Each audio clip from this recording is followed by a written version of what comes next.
Dr. Loader has been his science advisor, and I've been his assistant. And today, Dr. Loader will give an energy device update, and then we'll both discuss our involvement with CSETI, which is Center for the Study of Extraterrestrial Intelligence, and the Orion Project, and how our work with Dr. Greer has helped us develop our capacity to see beyond the veil and detect the more subtle ways ETs and their craft appear. So here's Dr. Ted Loader first with a brief energy device update. Thank you, Linda. It's a pleasure to be with you this afternoon on the World Puja Network. We've had in the past several hour discussions or interviews with Dr. Greer talking about the energy project of the orionproject.org, www.orionproject.org. And the Orion Project is helping support and searching for a number of various, what we would term breakthrough technologies or technologies outside the box that may change our energy paradigm or energy production paradigm. The goal of the Orion Project is to find a technology that can ultimately be used by a householder or in a household to produce enough energy to run a house off the grid and non-polluting, a standalone device not plugged into the wall, not using fossil fuels, etc.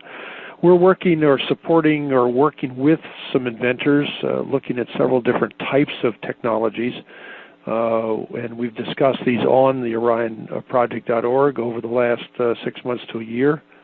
And I'll quickly just go through where things are in several of these technologies.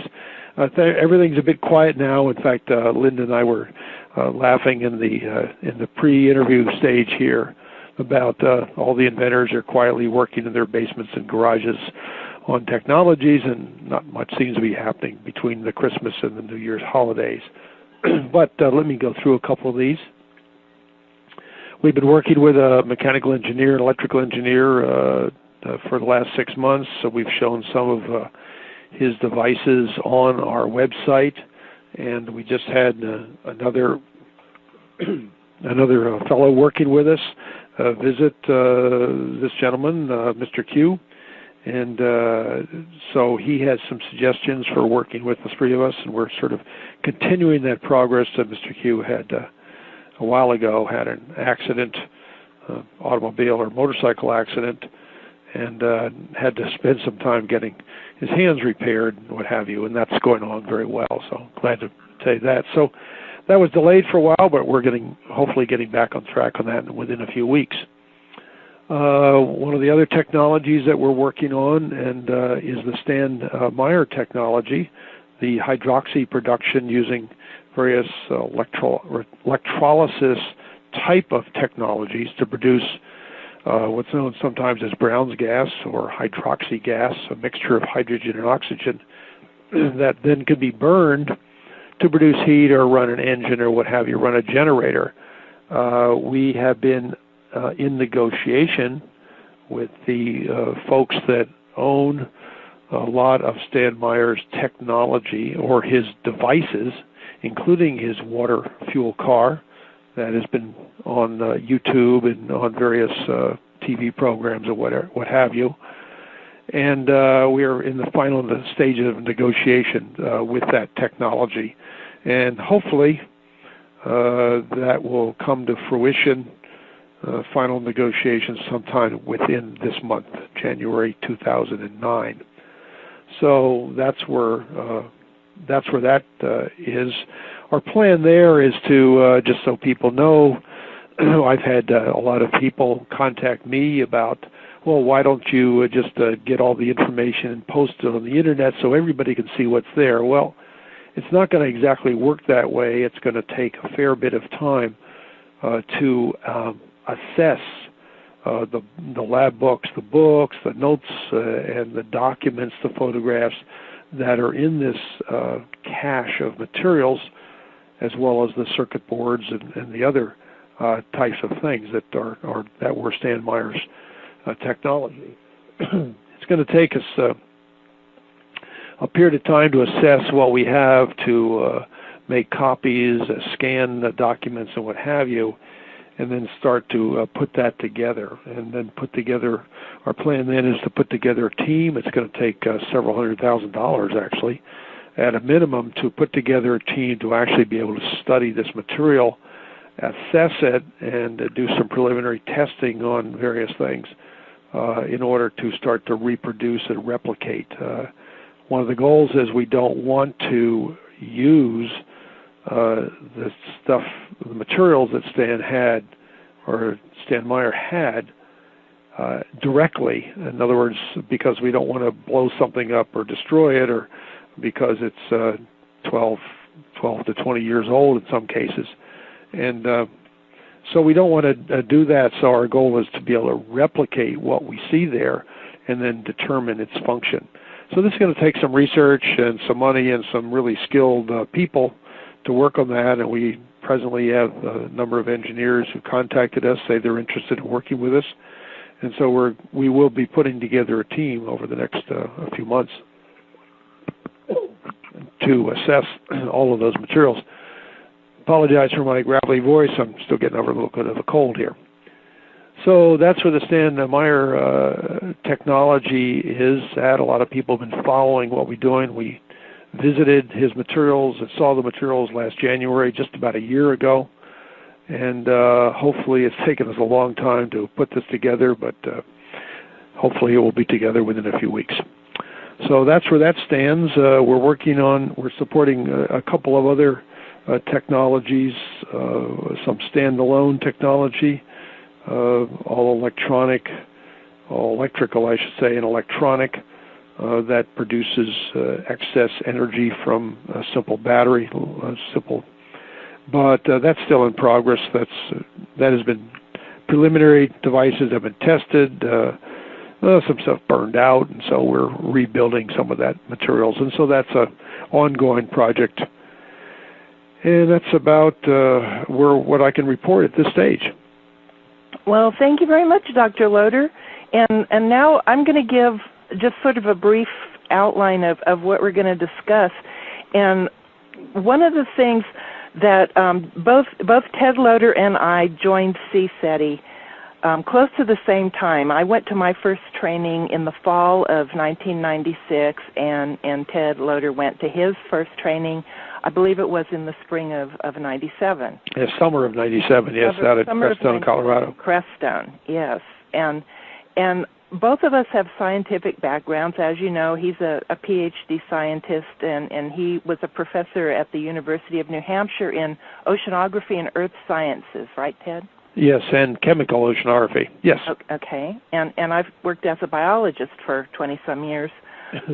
So we both had really scientific backgrounds, but also it seems a lifelong interest in ETs and UFOs. We heard about Dr. Greer and went on our first CSETI trainings, and everybody on their first training is at a little bit of a different stage. Some people are already very intuitive and have been long-time meditators. I had not been. I had an interest in meditation and had taken like a Saturday morning course on how to do it, and I didn't feel like I really knew how to do it and didn't know the importance of consciousness. And obviously that's one of the things that attracted me, and I think probably everyone, to CSETI, is when they hear Dr. Greer explain how we can contact the ETs and consciousness. And that's really a key integral part into the CSETI experience. And so at our first trainings and at all the trainings, some of the ways the ETs express themselves are extremely obvious. Bright lights, fully materialized things that if anyone is looking in that direction, they will see it. And that is a little bit of a trick because a lot of times people aren't looking in the right direction, and these things also happen very quickly. Recently, we had one of our members that is our group videographer now, and he made a DVD of some slowed down light interactions that we had going on in the field in Mount Shasta. And these lights were flashing very close to us. They were flashing in front of some trees that were maybe only 30 feet behind part of our group, and I happened to be facing those trees. But the lights they happen very quickly and in a slowed down sequence. It was just incredible to see the forms they took and you know how actually very distinct they were, and it was incredible to see that. But so as I've said, some things are fully materialized. Anyone can see them. Other ways that the ETs express themselves very commonly, and in fact more and more commonly over the years, because our military detection systems can detect them when they come in a fully materialized state. So they come in a really subtle kind of astral ghostly state. And this takes some practice to see. And I know both Ted and I at the training we went to in Crestone in 1997, we're fortunate enough to have an amazing electrical storm happen, which cleared the air incredibly, and we were able to see all the subtle, sparkling, sort of like really subtle fireflies, the sparkling ET energy, and literally beings. And sometimes the ET beings are visible enough that you literally see ghostly shapes. Sometimes they're foggy, literal ghost shapes, like Casper the Friendly Ghost, pretty much. And sometimes that shape will be even more subtle, not so much ghostly, but sort of like a field of sparkles. And I don't know, Ted, do you have anything you want to comment on? Yeah, you're doing just fine here, and I was going to add to that I've been in the field many times, probably not as many as you, Linda, but maybe 30 times over the last 12 or so years, 10 to 12 years with Dr. Greer. And there have been times when I've been out in the field and we've had a contact event going on the ground, and there are ETs around us, and I'll see the little gray shapes or gray forms, very, very subtle, by the way, not in your face, sometimes much more so. And sometimes I've seen them well enough to say to somebody, hey, you know, right there, right in front of you, or right there in front of you. And now it's interesting, a little story to tell that happened a number of years ago. I was standing beside somebody when the contact was going on, and whereas the only thing I could see by sort of using what we term soft eyes and sort of clearing your mind and using very soft eyes, sort of defocused a little bit. You often see these better than if you're just trying to pierce or look very, very hard at something. And I remember at that particular time, I could see, using the soft eyes, some shapes, but that's all I could see. And the person who was beside me was whispering, do you see them? They're right in front of you. Oh, my God. Do you see them right in front of you? And, you know, I'm sort of trying to keep my eyes soft and not strain too hard, and I could just see the vague gray fuzzy shapes. And after we had sort of left that area where we had been for this contact, I asked her what she saw, and she literally described in detail the ETs, their size, what they were wearing, what they looked like, etc. And all I saw was the sort of the gray shapes. And which, you know, one says, well, maybe she was just dreaming or thinking these things. And independently, I had talked to Dr. Greer and asked him what he had seen, and he described a tall being and a short being, and he had described what they were wearing to me personally, out of sight, hearing of anybody else. And it turns out that he described exactly what this other woman had seen. And so I went back to her and said, you know, you nailed it. You saw what most people did not see. And so finally confirmed it. But that's part of the subtleties of what Linda is talking about here. Whereas sometimes we just see, very often we'll see within these gray shapes, they'll be sort of sparkly. And you might describe that a bit, Linda, while I clear my throat. Okay, well, he's exactly right. Some people have the seemingly innate capability of literally visualizing these beings very distinctly, and I think that most people aren't quite up to that level of skill yet. I know I'm not. I still see them as ghostly shapes or sparkles, and but one of the things that I think, with practice, hopefully, we'll be able to see things more distinctly. With practice, you can learn and train your eyes to be able to see these really subtle things, though, and that's really what amazes me, because in the old days before CSETI, I didn't even know that capability existed, and it's simply knowing that it exists enables you to see it, because then you look for it. You train your eyes. Anyone can do this. It's a matter of practice, and I think it's also aided by meditation and consciousness, because when you go into expanded consciousness, these things, you're just open to more things, I think, all around you. But sometimes the beings literally are more visible than other times, and there's been times, I know, particularly at a site we go to in Joshua Tree National Park, we walk down a path which we were led to in 1996 when we saw an enormous ET craft the size of your fist at arm's length come straight down. It was teal, sort of a fluorescent teal color, and it was just incredible. It went directly into the ground and illuminated the whole desert floor and shifted out of visible phase and went under the ground at this site. So we know there's an underground ET base there, and we go out there every year that we go to Joshua Tree. And I know walking on down that path one particular night, I was with Dr. Greer and a few other people, and it was after most of the group had already left, and we just wanted to take one final walk down the path. And the ET beings along the path were incredibly bright. They were just glowing white, and again, I saw them as ghostly shapes. Dr. Greer probably saw them much more distinctly, and I'm not sure what the other people saw, but we all saw them very, very distinctly. And then we were buzzed by this enormous jet out of Edwards Air Force Base that came. It was a really large plane, and it flew over us really low, and it had its landing light directed at the ground, so it was illuminating the ground.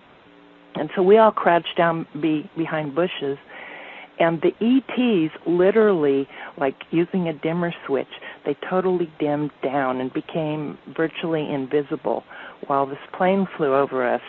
And then after the plane kind of circled over us and passed, the ETs brightened up again, and you could see this literally with your eyes, that, like I said, using a dimmer switch. They dimmed down, then they brightened up again.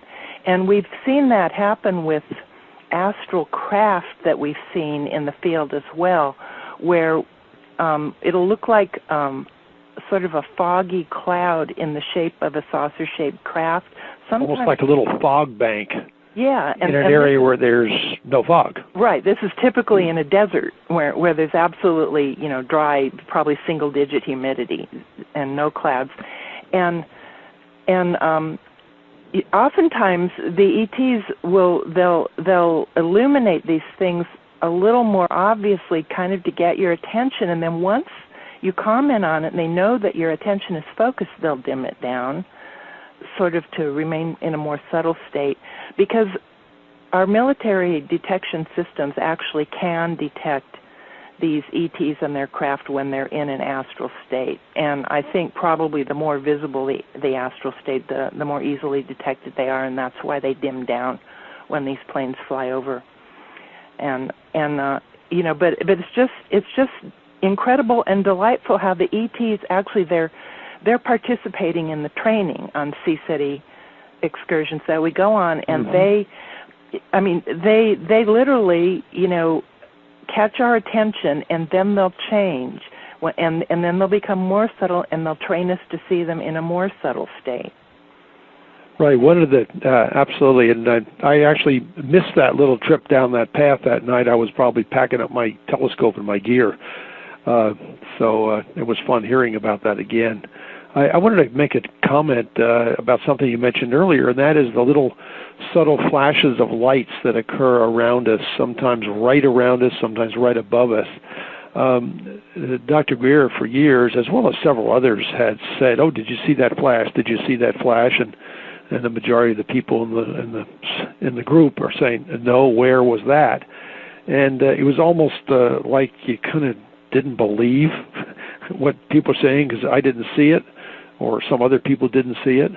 And then in the last few years, I know I've sort of opened my mind up a bit more to this sort of thing, and I began seeing some of these. Certainly not the number that Dr. Greer and some others see, but I know I've seen these flashes. And when this fellow who was starting to videotape with a very high-end night scope on a high-quality video camera started picking these things up they were happening around us just like some people were seeing with their own eyes, but they're very, very fast, and frankly they would happen in a few frames on a video. So you might have a fraction of a second, a tenth of a 3 or 4 frames on a video frame at 24 frames a second or whatever it is. It's still just a fraction of a second. If you aren't looking with your eyes open, not flickering in that direction, and you're sort of your mind ready for it, you totally miss it. And the fun thing is that the camera picked those up, and it's just like people were saying did you see that or did you see this? And sometimes the flashes occur right over somebody's head within the group, and now that's different than some of the flashes that we've had in which it's almost like a flash bulb going off and illuminating the whole group. And it's sort of like a whoosh of a flash bulb.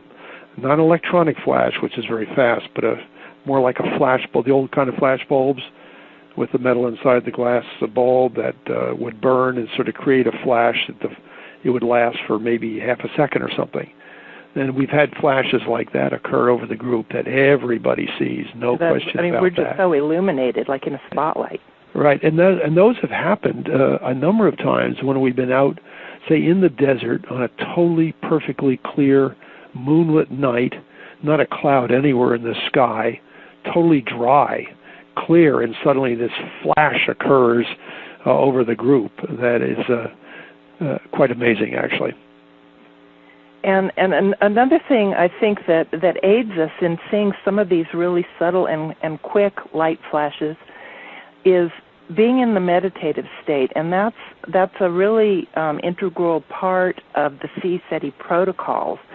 Is Dr. Greer leads us in guided meditations, and then we also do our own silent meditations, and we spend several hours out in the field at night, and we are always in a meditative state because of these meditations we've been doing. So we've expanded our consciousness, and one of the things that aids us in doing is in looking in the right place to see these really quick flashes and to see these objects, because it somehow your awareness when you're in an expanded consciousness state is just drawn to look in a certain direction, and that's when this split-second light, ET light, will occur or something like that. So very true, and it's kind of sad and funny in a way, because so many people who've never done this before will often be out with this for the first time at a training for the first time, and things will be happening all around them and they don't see anything because their mind isn't open, and they aren't haven't opened their mind to the subtleties, and they aren't looking in the right direction, and yet other people are seeing all kinds of things. It's rather very interesting, but we often tell the story, or Dr. Greer often tells the story of a medical doctor trained to look at a slide of blood cells, for example, will see very subtleties in the blood cells that would indicate a disease or health or whatever else. Whereas if you or I, or maybe not you, but you're a biologist, Linda, but if I, as a chemical oceanographer or whatever, looked at it, I just see red blobs. And so there's a matter of training your seeing ability and sort of expanding your awareness. And as you train this, you start to see probably into the infrared a little bit more and into the ultraviolet a little more. And it's like training your hearing to hear subtleties in music, for example, that the untrained ear would not hear any difference at all, whereas somebody well-trained could hear the subtleties of frequencies and notes and what have you. And the same holds true in the field, and that's one of the things that we try to teach people in the field by using meditative techniques and consciousness to expand your abilities and open your mind to these more subtle events. And also, I think what meditation and expanded consciousness aids us in doing is being more intuitive and getting the feeling of the things that we see. For example, we're usually out in wilderness areas where Native Americans had existed and roamed, in many, many hundreds of years past. And it's just incredible how you can feel and detect the presence of Native American spirits. You can feel the difference and know that something is ET and something else is Native American.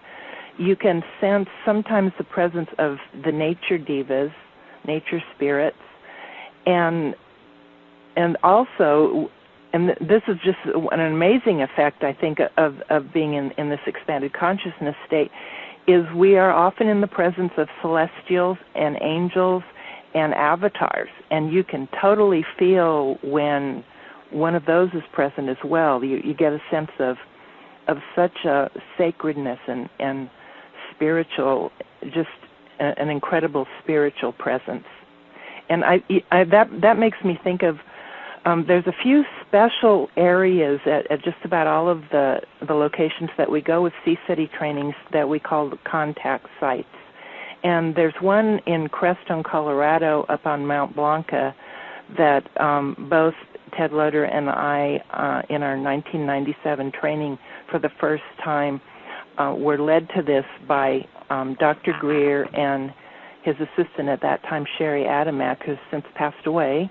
And it was a site, it was a clearing up a rocky path and sort of off into a forested area, and it was a small clearing that we walked up to in the middle of the night without any flashlights, and there were seemingly white rocks that virtually paved the path, the edges of the path, and showed us the way into this area where Dr. Greer walked through sort of an arch of very subtle golden light, and he literally started to disappear as he walked away. And we've since seen this happen many times, but it really blew me away for the first time to see this, because literally his edges became indistinct and he looked like he might dematerialize. And he said that actually at the time he felt like he might dematerialize. But I also I saw ET beings of different sizes. Some were short, little light, kind of light Casper beings, and some were taller, and they accompanied him, and kind of some actually scampered kind of playfully after him as he walked. You're about 3 feet tall or so. Yeah, some were like 3 feet tall, and then there were some like maybe 12 or 15 feet tall. And I had just the overwhelming feeling of the utter sacredness of the experience. And that was the first time that I was exposed to avatars and celestials in this space.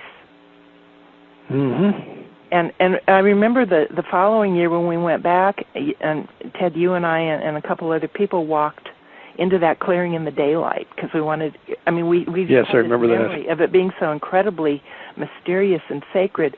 And in the daylight, it was just a little rocky clearing. It was, seemed pretty ordinary. Yeah, there's an interesting thing. I went back to that same location several years later by myself one evening. I was all up there, all alone in the mountain, and it felt totally different. It was just a cold, rocky place on a mountain. No feeling at all, because in other words, there's no ETs were home, and it was very different to feeling than when I'd been there with other people and the ETs were with us, when it felt warm and safe. And in fact, one time we were there, just a few of us, and the ETs were there, and it was like walking into a hot shower, just right on top of, right along the side of this mountain. And because they had sort of put a protective space there, and it was like walking into a hot shower. It was palpable. You could feel the air. This was late at night one evening. That's another of the subtle ways that the ETs express themselves and their craft as well, is literally, and I know that Ted, we've both had little small recording thermometers out in the field that have measured a distinct change in temperature between, say, our circle might be in a cool area, a typically ambient temperature of the general area, but there will be we'll be able to see a kind of shimmering area of a craft when we walk into it, and it is palpably warmer. Yeah, it's quite amazing, and it's interesting. You were explaining this and discussing some of the things we observed, and it's just about almost impossible for people to believe without having experience, but having experienced these things literally dozens, if not hundreds of times over the years. And it's almost a natural event for us who have been to many trainings. It really is, and there's many times when an ET craft will settle over us in our circle. We make a circle of people sitting in patio chairs in the field, and so oftentimes there's 40 to 50 people in the circle, so it's quite a large area.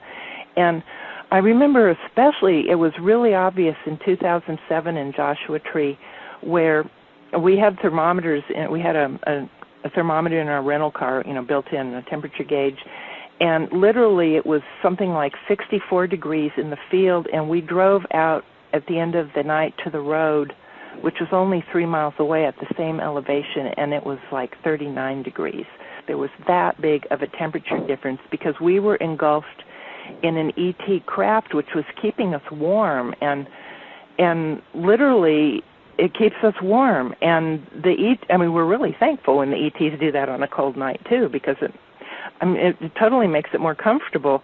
But there's immediate temperature changes where you walk away, say when the circle is engulfed in a craft, you walk away from the circle, say maybe 20 or 30 feet, and it is literally a lot colder. Mm-hmm. And we've had this happen so many times. And just to give an example, this is kind of funny because most of my experiences have been in a large CSETI group. Since I go on all the trainings, I do have a smaller working group that I go out with locally, but less frequently actually because I'm at so many of the CSETI events. And so this one particular year, another woman from our group named Jan and I went to visit a woman that had just been to a Mount Shasta training. This was a few years ago in Mount Shasta, and this woman lived in southern Oregon, just a few hours really north of where Mount Shasta is in Northern California.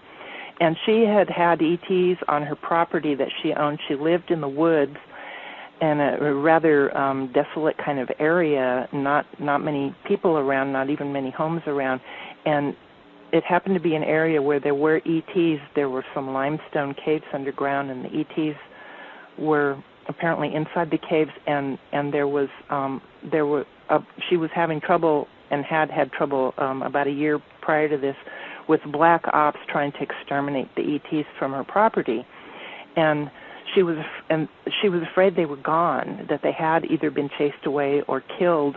The black ops people eventually left, and she hadn't seen any ET presence in nearly a year after this happened. So this other woman, experienced CSETI member Jan, and I went up and spent a weekend with her.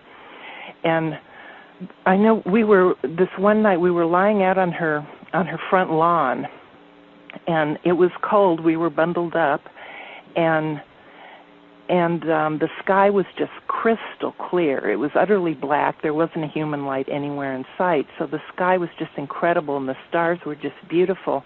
And the first night that we got there, we were lying out looking up at the stars, and we didn't get a sense of any ET presence that night.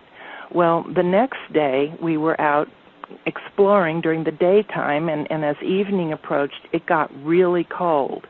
And so we really bundled up and went out that night, and it was another crystal clear, late kind of early fall, late summer day, and there wasn't any moisture in the air, And we laid out under the stars, and it was really strange. We were commenting, well, for one thing, we were unbuttoning our jackets because it was warmer than it had been earlier that evening when the sun was still out, just going down. And it was strange how warm it was. There were like 4 of us just lying out looking, and we couldn't see the stars. It was like there was sort of a mist in the air, but yet it wasn't humid at all. But the stars were obscured. And we were just mystified by this. We were, commenting, this is really weird because last night the stars were so crystal clear, and tonight they seem to be obscured, and it's just bizarrely warm. So we got up to go inside, and suddenly, it just dramatically, again, like someone flipped a switch, it got cold, the sky got crystal clear, and Jan and I looked at each other and we were in a craft. And it was the first time that it had happened to us outside of a CSETI training. So here we were, just 4 little people in the wilderness, practically, by this woman's cabin in the woods, and the ETs were being very, very subtle since they had been attacked by the black operatives, and so they were only appearing in very, very subtle ways, and they showed us that they were there by putting us in a craft, and we got it, so that was kind of enlightening for us, that we did this on our own without Dr. Greer and the group there, and it was such a striking experience. And actually ever since then, this woman has had many experiences with ET craft coming when she goes through the CSETI protocols and meditates and goes into expanded consciousness, and the ETs are still there, but that showed us that the ETs were still there. They had just gone into a really subtle mode so that they wouldn't attract any more attention. That's a great story, and then a couple. I liked your term. We were mystified, Linda. It's a good pun, and you slipped it out without even realizing it. Yeah, I didn't realize it at the time. But that's a real important, in a sense, lesson for people to be aware of, that you don't if you're in the right state of consciousness and perhaps the right locale or locality, you don't need Dr. Greer with you, that you can do these protocols and sort of meditative protocols on your own or as a small group like you, and have some amazing experiences, which we've all had at some point or other. Yeah, that's really true. And we have had in my working group, and in everyone else that does a working group, they also have amazing experiences. Another thing I'd like to point out is in the realm of meditation is it was in Crestone, Colorado in 2007. We always do a meditation in a Zen dome that they have there. It's this beautiful dome, and it's just it's a wonderful spiritual place. And we go into that dome, and Dr. Greer always does a guided meditation on the cosmology and the aspects of the cosmology.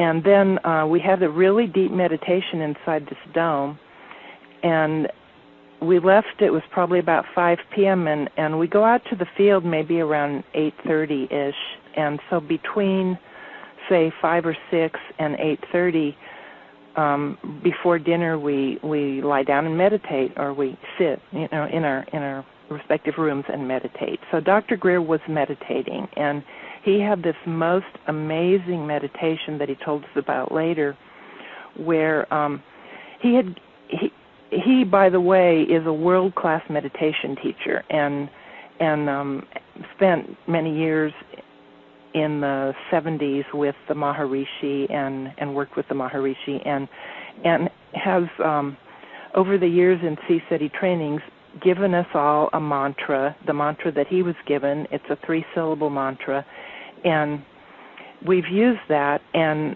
this particular meditation that he had, the mantra became a sound, and it became tones, and so he really was. It was revealed to him in this meditation that the mantra was meant to be toned or sung, and that over the many centuries, that had been lost from the mantra, and mantras had just been given as flat words, and that they can be much more powerful when they're sung in these tones within your head. And so he came out of that meditation, and later that evening was telling us all about it, and we recorded the 3 tones of his mantra, and we have a musician in our group that put it together, and it actually has become a 2 CD set, and it's called Cosmic Consciousness, A Course in Advanced Mantra Meditation. And in the first CD, Dr. Greer explains how the mantra tones were revealed to him and how to use the mantra.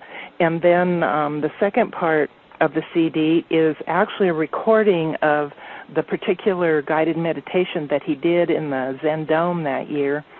And then the mantra tone set to music that this man named Charlie Balog, our C-SETI musician, put together. And what is so amazing, I think, about this particular meditation CD that we have, and by the way, it is available at the website cseti.org, CSETI.org. And what the mantra tones do is they kind of play in your head, like when a song, usually it's a lame, commercial ditty that you've heard on the radio or something, gets stuck in your head and you can't get rid of it. Well, this is a good song that gets stuck in your head. It's simply 3 tones, and it plays in your head.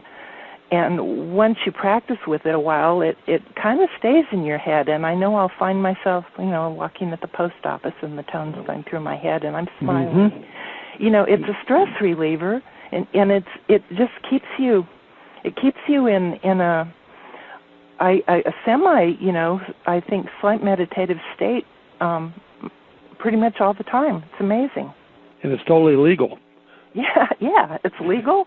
And what we've said before is imagine if most of the people in the world had this mantra tone running through their head all the time. I mean, what a better world it would be.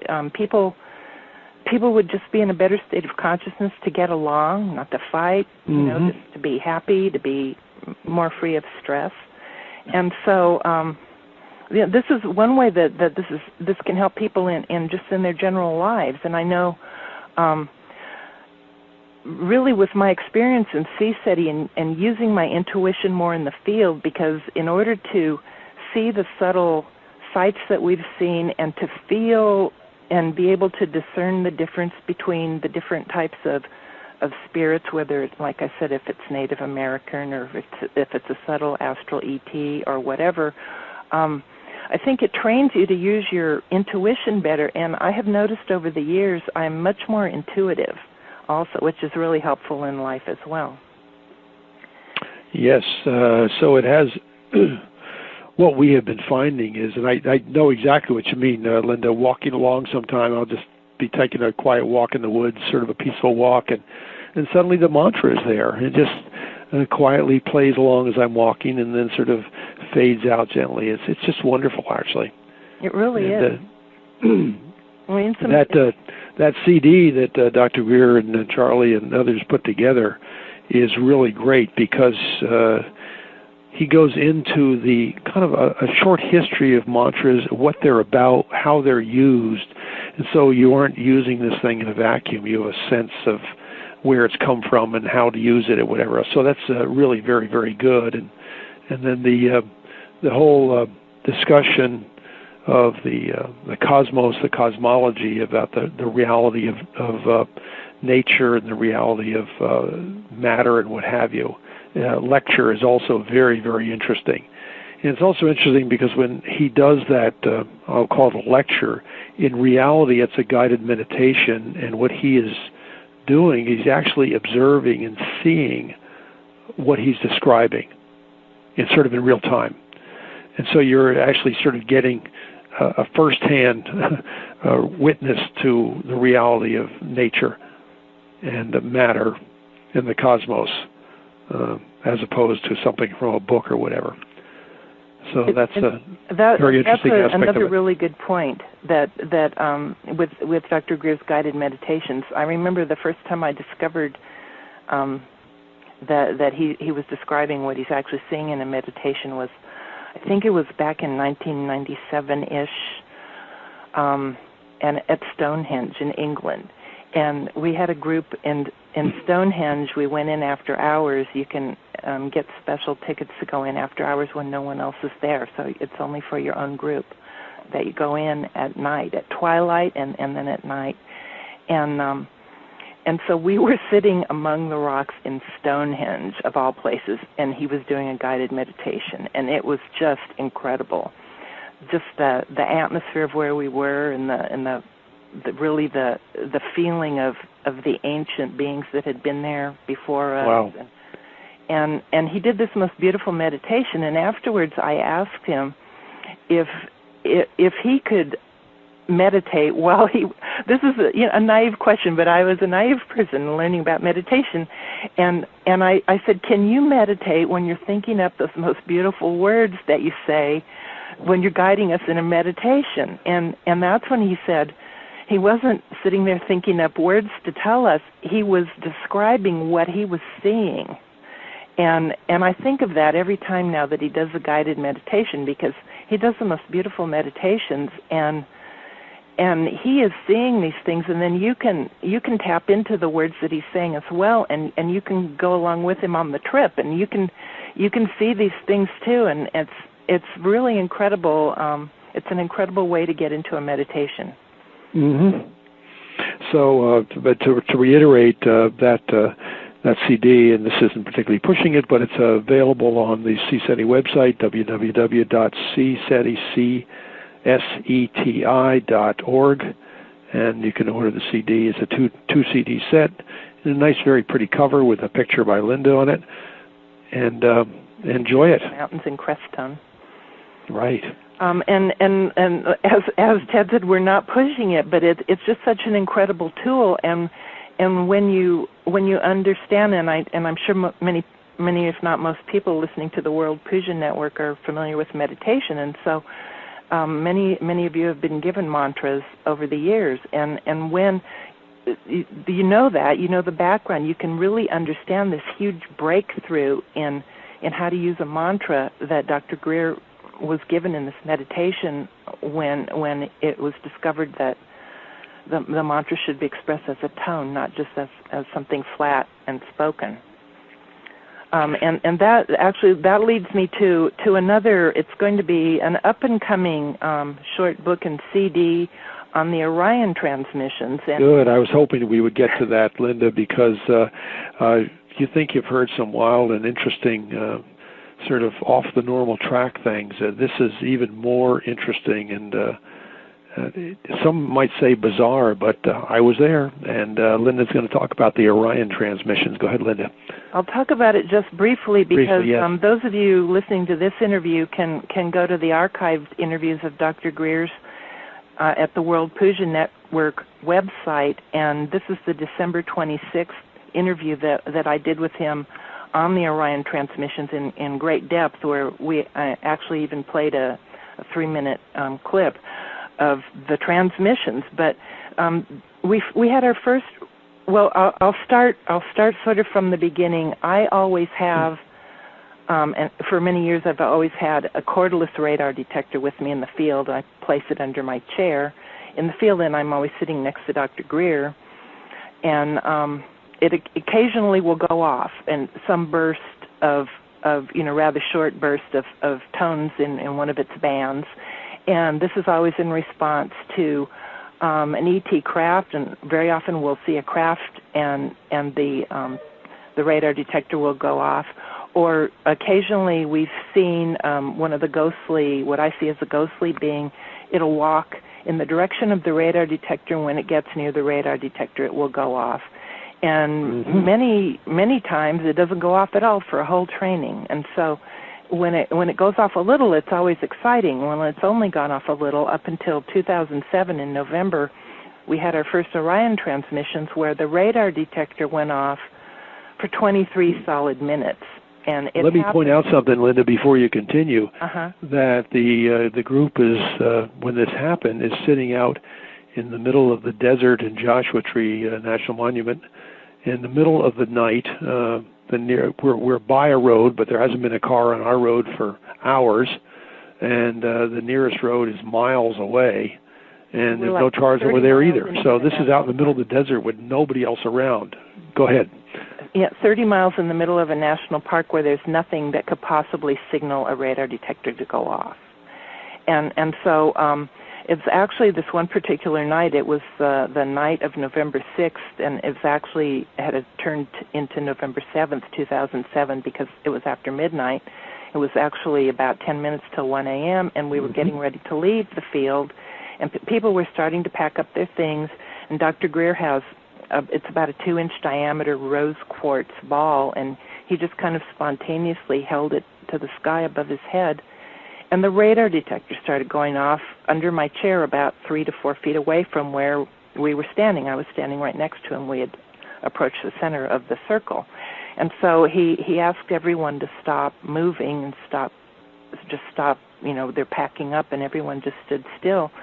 And he kind of held the radar detector and was basically he held the quartz ball. No one ever touched the radar detector, and we didn't even move closer to it. We were only 3 to 4 feet away from it.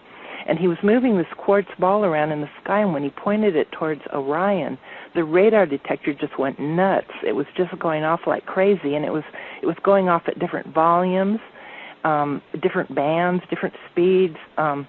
It was just amazing. And it was almost as though the radar detector was talking to us in its limited radar detector language. It was.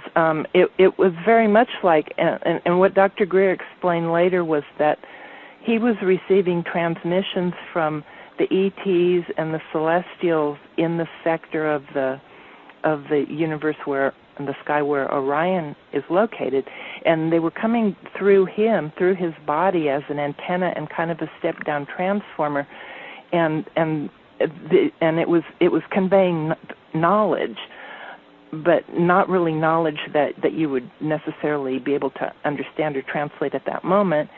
But these transmissions were affecting the radar detector, basically just providing an audible signal that all of us could participate in hearing. But these were subtle signals that were coming into all of us, and in fact everyone on Earth. So this happened in 2007. Well, we went out there again this past November, and it was November 5th was the first night that it happened, and it was an optional night. There were only 21 of our group members in the field that night, and typically our group had 42 members, so that was interesting. It was exactly half the group. Well, another woman had a radar detector in the field as well this past year. She had it was a different brand. It had like a different sound. I call it a different voice. It spoke in a different voice, the same bands as mine, but like in a different voice, which turned out to be amazing because you could tell the difference between the two radar detectors.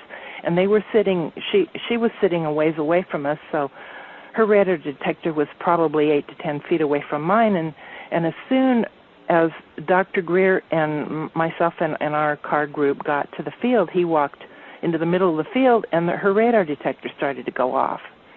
And went off in a couple of short bursts, maybe 30 seconds apart, and then more frequently, and it became obvious after just a few bursts of it that we were having another Orion transmission. And he stood near it, and for about 55 minutes, we all kind of stood around, and we didn't move. We didn't want to disturb the transmissions. And her radar detector was going off like crazy. Mine, sitting 10 or less feet away, went off one time during that period. And that's all. Well, then eventually we took our seats, and within a minute of Dr. Greer sitting in his chair, which was now only 2 to 3 feet away from the radar detector that had been under my chair, my radar detector started going off, and the other woman's continued to go off, and they both went off simultaneously. And this is impossible because when the police sweep you on a freeway with their radar gun, it's like a wide sweep. It's not like so directional that something 10 feet away won't react and something 10 feet away from that will. I mean, it's impossible. And so these radar detectors are going off simultaneously and separately, and sometimes simultaneously on different bands. And this went on for actually 2 hours. It was by that time it was like after 1 a.m, and we were just cold and tired, and we stopped the interaction. It would have continued for forever.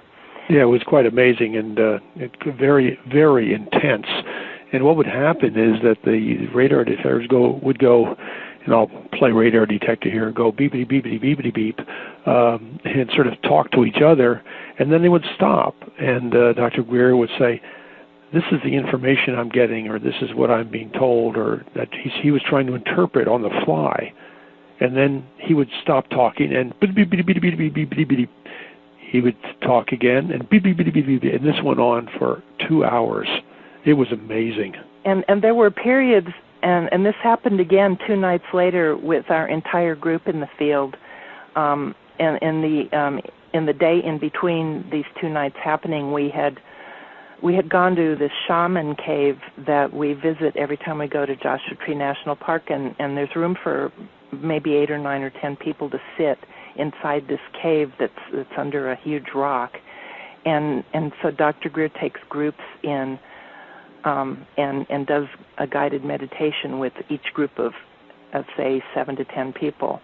And so it's an initiation into being an ambassador to the universe, which is what CSETI is all about. And so we had done that in the intervening day, and then we went back to our field site on the 7th of November, this past November, and immediately, as soon as we got to the site, both the radar detectors started going off again, only this time they were literally 2 to 3 feet apart on the ground.